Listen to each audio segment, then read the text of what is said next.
All right, Attila, how are you doing, man? I'm sleepy because it's, 6 in the morning Yeah, where I am. yeah. It's 11 p.m. where I am, and I've been editing videos all day. So um, I see. I was interested in the topic of this talk.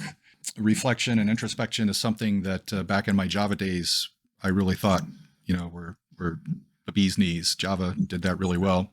Runtime reflection, of course. What prompted you to put this library together? Mirror.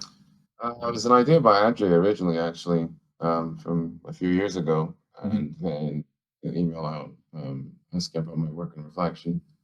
And then I started writing it then, and it's kind of been dormant since then. And I decided to pick it back up for DConf Online. Mm-hmm. But it wasn't my idea. So, are you employing that in production at Symmetry, or is this just a side project? Yes, because we do need to call decode from Python, and we also have our own internal language that calls a lot of decode itself. And so we're using the library I'm talking about on the top there to be able to do that Mm-hmm. because a lot of what was done before was very manual, very boilerplate, and so we replaced it with the library because it's a lot better. Mm. Well, I think an obvious question for this, given that your library is a convenience thing to make these metaprogramming, well, reflection and introspection easier, is there an argument for having that kind of stuff in Phobos? Yeah, I think it's, well, I knew where the question was going, but I do think that, but I don't think it's ready right now. I haven't even finished it. This stuff that's not there yet. For instance, there's no way to get UDAs from the CTFE version, Mm, and I think I just need to go through the underscore traits page and SC traits and basically make sure that all of that is there. Uh, the meta programming part is easier because as soon as you have a symbol, if there's anything missing, then whatever it is that we have currently in the language or the library will work. Because if I have a function symbol, for instance, I can still get the parameter for something like that. mm. Whereas the TFE version, not so much. It has to be there explicitly. This is a goal that you have for the library to get it into Phobos, or is it just a possibility? No, it's a goal. It's definitely a goal, but I just need to do the work. The other problem as well is the API what we want, Mm, because implementations don't matter unless they do. mm-hmm. I like to see, and the API is really the most important thing. And I think what's in there is good, but it's hard to say right now if this is the way things should look like or not. And that has to happen before I can even think about putting it into Phobos, because once it does go into there, it's basically locked in. Well, yeah, you did mention in the talk that this you're treading new ground here. You don't have any prior art to work from. So, how many people are using it within Symmetry? Is it just you, or other people? Well, we're using it via another dub package called Ultra so directly nobody, just me, that I know in Symmetry anyway. Yeah, because I mean that would be a good test of the interface if to see what other people are thinking. Yeah. But Ultra is made also to make people's lives easier. So in a way, it's good that nobody even knows what's behind it Yeah. So, because it's supposed to be here's some decode, make it callable from any other language, and it just works. what was your inspiration for the interface? Whatever's most natural and easy. One of the problems with what we have right now is it's neither. As I mentioned in the talk at one point, if I want to loop over all the functions in the module or all the types or anything like that, I have to go traits, all members, and then the module. And those are strings. And then I have to go traits, get member on it or mix it in. But even that isn't as simple as it sounds because, well, you have private members and they'll show up, but you can't actually look at them. And if you try to, your code won't compile. And so you have to somehow try to see if it's private or not, go past that. And then if you're looking at function, you need to filter, is this a function or not? And none of those things are trivial. So I got tired of having to do that myself, and so the interface makes it so I don't have to. Mm. So here's a module, give me all the functions. And then even giving me all the functions, as mentioned in the talk, is not as simple as all that, because depending on what you're doing and what you want, you might actually want an overload set per entry, or you might want to flatten it out and have all of the overloads. And I've wanted both things. And multiple times when I've done other reflection work in other code, I've forgotten that overloads exist. So give me all the functions. Okay. And then you don't loop over the overloads and don't deal with them. And then, issues on GitHub and have to fix it. And so here is explicit one way or the other. You select whether or not you want to loop by overload set or by function symbol, and you can't forget. I've never talked to you about this before, I think, but are you doing any hobby projects, any side projects outside of work? I think most of the projects I've seen you released have been related in some way to your work, but do you ever do anything besides hang around the Swiss Alps and drink wine? I do that too. I started something a while back, but I haven't touched it in a while, which is just playing around with a tiny little language that would be jitted. And the reason why I wanted to do that, the language is going to look a lot like these. I wanted to explore having unit tests run basically at CTFE, but with a different engine, only running what you need to do. So what I was interested in, and still am, is what is the fastest way to go from I've changed the codes to run all the relevant unit tests, please. So it's a combination of parsing, but then after that, actually running the code, because obviously for the code itself to run the fastest possible, you compile it to machine code, which is what we do now. But a lot of that time is spent on things that don't take that much to execute anyway, at least especially the way I write code. And so what would be the fastest solution to the whole problem? All I care about is run my tests. I want to get the feedback loop. And I haven't been doing that for a while, but I really do want to explore what would be the fastest way to run tests, because by the time it gets to producing a binary, and especially in release mode, I'm bored now. It's just not what I'm interested in. Yeah, your threshold for compile times is infamous. Yeah. So I was working on that for a while, but I've been too busy with everything else to actually do anything. I really want to get those preview switches, all of them, done, basically. I think that's the most important thing right now. Well, the reason I ask about personal projects is because I was wondering if you're using any of the libraries and the tools that you've developed, in your own stuff. I usually do. There's a reason why I wrote them in the first place. For instance, I always use unit threaded. I start a project, I start writing a unit test with it. I usually do use my own code, because otherwise, why did I write it in the first place? It's usually because I wrote the libraries to help me out or make my life easier. I sometimes joke that I do anger-driven development, and so just make me angry, I go write some code to make it go away. What's the biggest challenge or problem or headache you've had recently with any of this project or anything else you've been working on? Templates, compile times, and also linker problems. So compile times obviously means that it takes a lot to compile, and then there's some implementation issues with linker problems because of the lack of template emission with regards to the symbols. Are we any closer to fixing those linker problems? As I understand it, somebody identified what the issue was with templates linking issues. I don't know, because the thing is with these types of questions in the D community, it's always, well, who's going to do it? Yeah, but I mean, the problem was identified, right? Something to do. Yeah, we have some issues filed. John Colvin I was talking to him yesterday about this. Has a very interesting bug that's in Bugzilla, and it's got to do with reflection as well. And it's basically, you look at this code and you go, does it compile? And the compiler goes, yes. And then you try to instantiate it, and then it doesn't work. It doesn't fail. So the code is bad. Let's put it that way.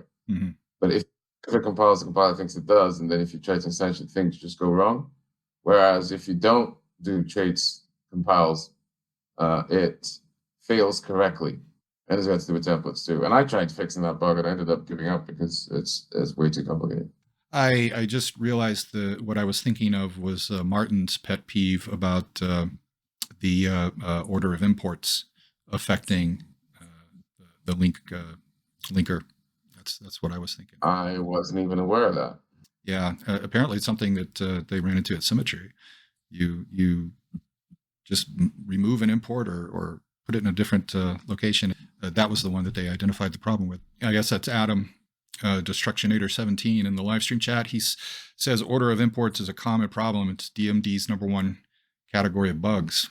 I didn't realize Interesting. that. As I recall, you seemed rather pleasantly surprised about the performance of the mixin code in examples you gave.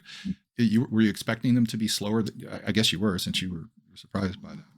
I don't really think about it. It's just like I was working on it and suddenly, wait, this feedback loop is a lot nicer than expected for some reason. I just didn't think about it. Maybe in the back of my head is, I'm doing reflection, it's going to take a while to compile. And the weird thing about that too is one thing I didn't mention in the talk, the CTFE/mixin version of reflection and mirror actually depends on templates because that's how I know how to do things. And I might change that later. And you can speed it up a little bit more. You also talked about, the problem with mixins is debugging them. Yeah. I don't really know what to add to that though, because I've used mixins before. It's not my first time, but it's a problem I only really encountered doing this and basically in the last couple of weeks. And so question I put up in the talk, but I don't really have an answer to it yet. I only just discovered it myself. And even then I didn't super duper discover it. I had some bugs. I printed out the code and then I realized it's slightly large. Not by large, I mean 50 lines. Imagine when it's 2,000.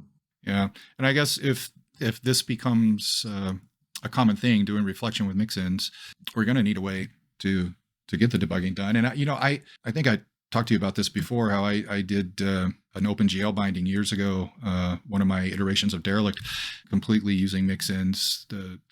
You could choose a compile time if you wanted the free functions, or if you wanted to wrap them all up in a struct interface and eliminate the leading GL. So you would have like GL dot, capital G, capital L dot clear or whatever. And it worked well. It did have an impact on compile times, but this was years ago. And I know that since then, there was work, I believe, on mixins to make them faster. But the big problem I ran into was that when doing the struct wrappers, for some reason, the compile would hang.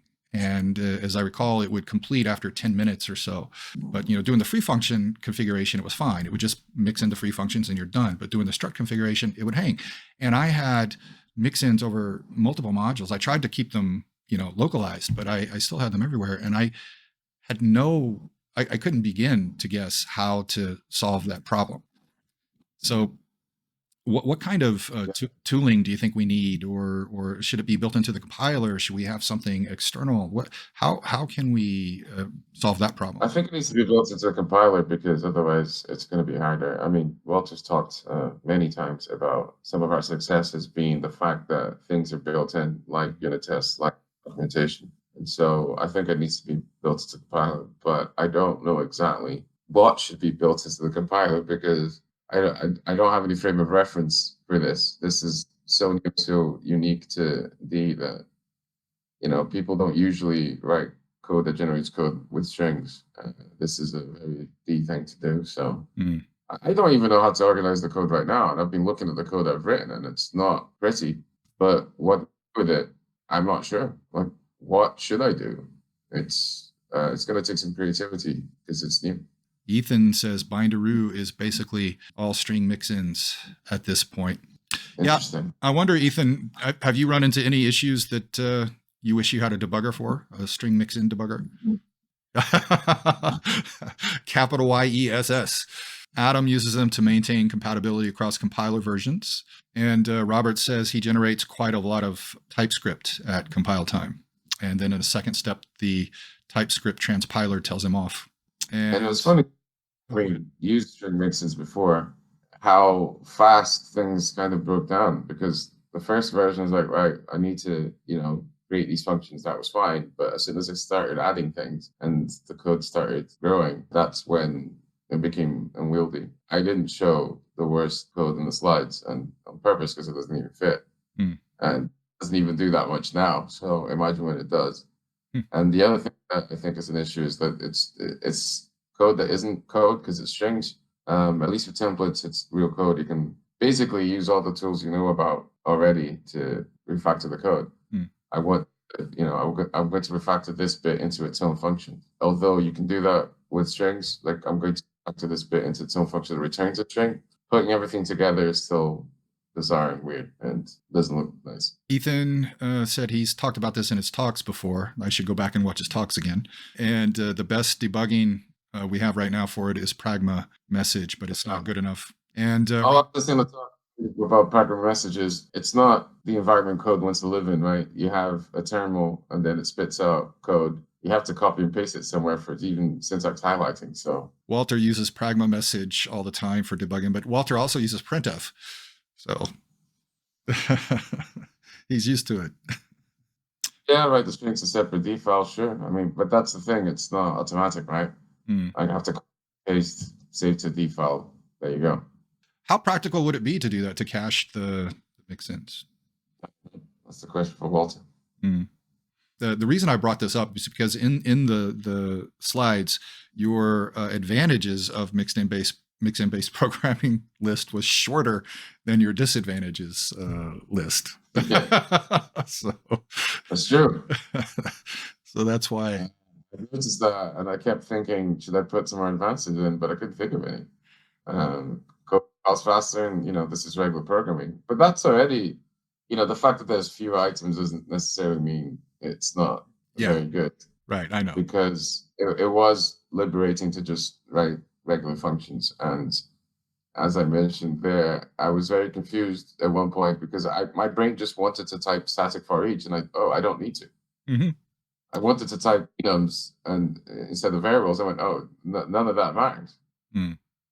Yeah, everything else you want to do, contracts, asserts, whatever, everything just works. It's just like, you get a CTFE exception. Well, this is a library I didn't know I wanted until I saw these slides. I really like that interface. So if there are options for interfaces in the future, right now I really like this one. I mean, it looks like Java's runtime reflection, basically. Working with the TTI part of it, which I actually forgot I'd written. I had to look at my code when I was writing the slides, and I went, "What does this do?" And I found this module, and it was called RTTI, and I went, I had to look at the test to understand what it was, and so that thing was very inspired by Java's runtime reflection. The thing is, I don't really have a use case for it, so I haven't used it, and that makes it hard for me to write the library, right? Because you can only do it well if you're using it for something real, and that I don't really have a use case. Although at Symmetry right now we do have use cases because the language we have called Cell, it has plugins, and so you do load code at runtime rather, and it would be good to know what code is in there and what it does and that kind of thing. And we've done some custom RTTI stuff, so I was basically trying to recreate it here. And even in that case, I think there's a use case for runtime reflection, because imagine you want to call decode from Python, but you don't have all of the decode. So some of it's in a shared library. And it would be good to be able to generate the bindings basically at runtime. Well, Python is at runtime anyway. And I've been doing some interesting tricks with that at Symmetry to be able to call our internal language still from Python. And instead of doing it at compile time, I'm doing everything at runtime. And because it's such a dynamic language, all of this works. Well, there's a question in the video chat, not the live stream chat, the video chat from Steve. Is there going to be a focus on updating CTFE to be more performant? Even though it's faster than templates, it's still not as fast as it could be, e.g. new CTFE. I mean, basically the answer is hopefully, but the thing is also who's going to do it. The thing with new CTFE is it's not done. Again, the problem is who's going to finish it. In basically the last slide at the talk, I showed how things are cleaner with templates, really. And I still don't know how to replicate anything remotely resembling that with string mixins. I was saying earlier before you came to the live stream that you have a knack for naming libraries. I thought Mirror was just an excellent name for this reflection library. It did take a while. It's not like it just comes to me. I just sat there thinking, right, what should I name this? What should I name this? And it took a minute of thinking before I got there. Yeah, the libraries I've released, I named them in like 2 minutes. Like Derelict was, I need a word. I want a word that starts with D because back in those days, all the Java libraries started with J. So yeah, why not? And that was the first thing that came to mind. So that's what I took. that was a good name. I liked it. Yeah, I liked it. But Bind BC was could have been better, I think.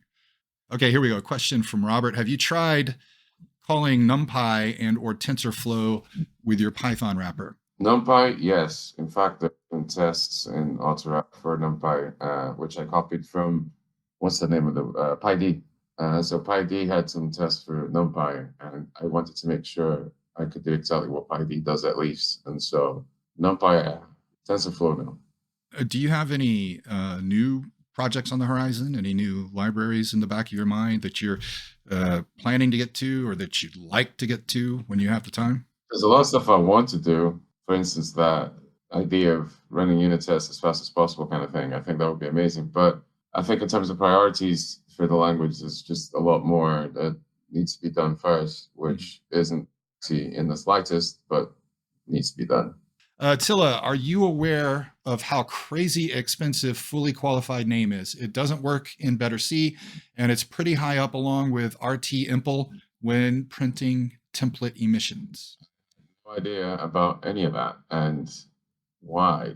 What was it? Where was it? It was Adam, right? Yeah, here we go. The real WTF is ever using fully qualified name. It indicates your code is WTF. I'm not sure that's true, that the real WTF is ever using fully qualified name. For instance, with the string mixins, I think you basically have to. Otherwise, you're asking to run into problems with names that are the same, identifiers. So I made the decision to always use fully qualified names there, because that way they can't happen. First of all, because with the string mixins, you have to import the symbol somehow anyway. And so what came out most naturally was a static import and always using the fully qualified name to refer to a symbol. That way, you're never going to have a problem. And we have a question here from Steve. String interpolation. I'd love to see it happen. Have you and Walter talked about the proposal from John and Andrei? And if we dragged that across the dip starting gate, how soon could we get it in? We didn't talk about it because it's not finished. And at one point, Andrei said it was very close to, and unfortunately, that was over a year ago. And so it really depends on the dip being finished. Andrei talked to me about it. Apparently, they had a really good idea, and I just haven't seen it. And it would be great if we did have it. Something Ethan just brought up with regards to runtime scripting language binding would have to know the fully qualified name. I did something similar recently too, and I agree because, for instance, if you're calling decode from Python, for me anyway, the most natural way of that showing up in the Python namespace would have the D fully qualified name, maybe prefixed by something else like D dot, foo dot bar. And we're definitely doing that with SIL because, again, what else would make sense? This function is already namespace. Why would you take that way? All right, here's a question from George. Mixins inside mixins, do they work? Yes. I didn't know that. I did not know that. But as I asked in the talk, should we do that? Not sure. So Steve's asking if I talked to Stefan about his core reflect library, and the answer to that is no. So no more questions. So Átila, why don't you go ahead and close this out? Give us some parting thoughts. D rocks. That's it. That's all you got. Yep. I just woke up, man. All right. Well, Átila, it was great to see you. I will go ahead and